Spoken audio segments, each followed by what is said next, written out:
Hello guys, welcome to a new video. So in this video I will narrate a storyboard of the beginning of Tomb Raider 1, and I will probably add some opinions of mine that I will probably have through the reading. So let's get started. Internal forest. The sun shining in shafts through the canopy. Crane up and zoom into the show. Two figures walking through the jungle, fairly well in shadow. Briefly in the canopy, you see them walk past from above. A tropical bird flies past in foreground. Zoom out to show Peruvian misty jungle scene. Bloke walks out of the forest followed by a girl. They are both shrouded in darkness still. Camera pans as Bloke walks past. Girl remains partially obscure in the shadows. So I guess they wanted to make Laura like a mysterious figure, at least in the beginning. Camera follows round to show. They stop in front of a massive door hewn from the side of the mountain. So here the guy says, "This is it, but there's no way in." Upward shot. Girl in a silhouette, she slings forward into camera. And out again, she walks up the door and touching around bits, mutters incantation as the Argus Tesco. The door opens. Girl steps back sharply. She walks tentatively to look around the side of the door, and the gun appears in foreground pointing at her. I'm gonna stop now for a bit and just to point out that here she just says a weird incantation and the door opens, while in the original we have to press a button. I think, yeah, it's both. I was thinking if it was the same in both Tomb Raider 1 and Anniversary, and it is. You have to press a button. There is a shot. She spins to face the camera. So this part is where we finally see Lara's face for the first time. The guide is pointing a gun at her. He slowly keels over forward. I'm probably butchering some words, you know how I am with my English. Girl looks around. There is another shot. She ducks inside. On the inside, it is completely dark except for the light coming through the doorway. She pulls the door shut and seals the room in darkness. So here, the guide, it's actually a bad guy. And it doesn't die, apparently. Severe perspective. She walks out of the dark into the light, swinging round to show the first room of the first level. From the last scene, you zoom backwards, Evil Dead style, down a long tunnel. Wow, so the Evil Dead, for the people that don't know, it's a movie. Camera turns around and shoots out the other end of the tunnel into a large room with a pyramid suspended in mid-air. So already here we are seeing a pyramid, which is kind of weird. The letters of the title spin in from all sides. When the last letter is in place, the pyramid glows brightly, then writes out on the screen. So they turn the A into a pyramid. So that was basically the intro, not the first cutscene. So the first cutscene is what we are going to see now. Lara slides out of the mouth of an Incan statue, then runs into the forest. In the foreground, a man with a scar is watching her. An exterior shot showing the name of an hotel in Peru. That's so weird, like an hotel so close to the forest or whatever that is. Okay, yes, it's a forest, yes, I just read that. Inside the hotel, in the reception lounge area, girl sits reading the diary. Zoom into girl sitting on sofa. She is reading the diary. Close up on the diary. Open to first page. This is the diary of Colonel Arthur. You're reading, so I'm not gonna say the name because it's Hamilton. So that's Graves. Arthur Hamilton Graves, I think. Some letters are kind of hard to understand. She returns to the last page. There is an obvious illustration in her voice. June 16, 1926.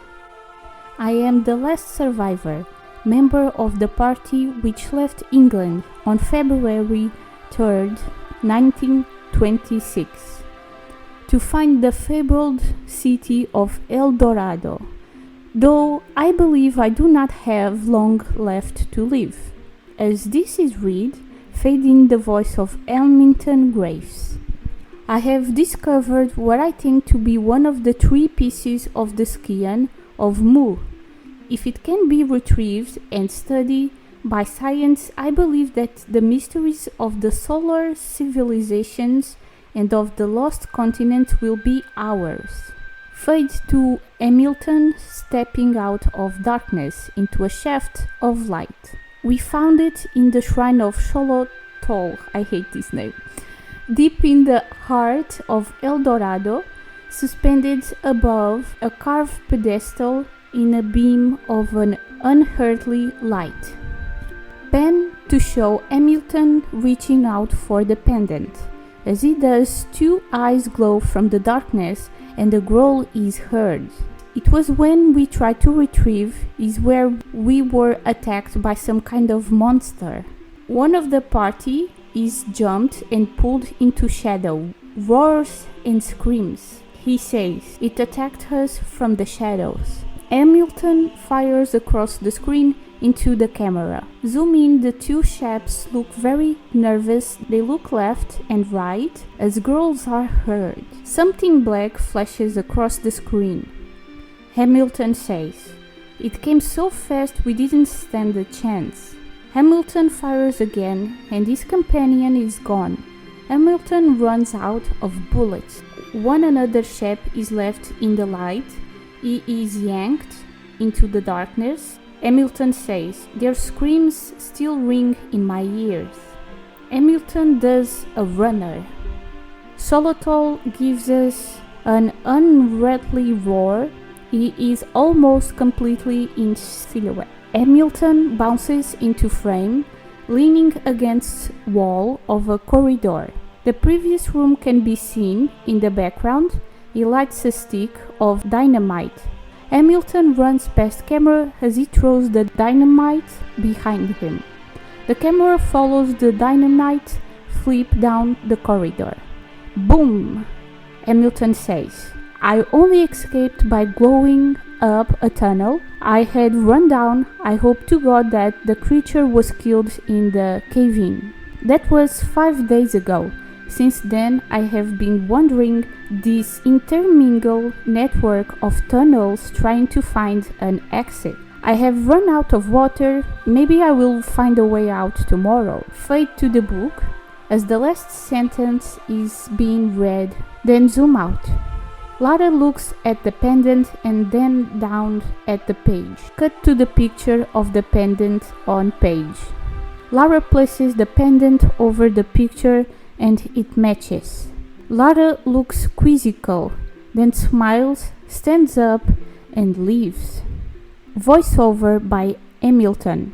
June 1, 1926. After months hiking through the jungle, we arrived at the foot of a mountain chain east of the Xingu rivers, interspersed with painting translucent shots of Hamilton's hand-drawn maps. Hamilton says, we found a cleft in the rocks precisely as described by the tribesmen.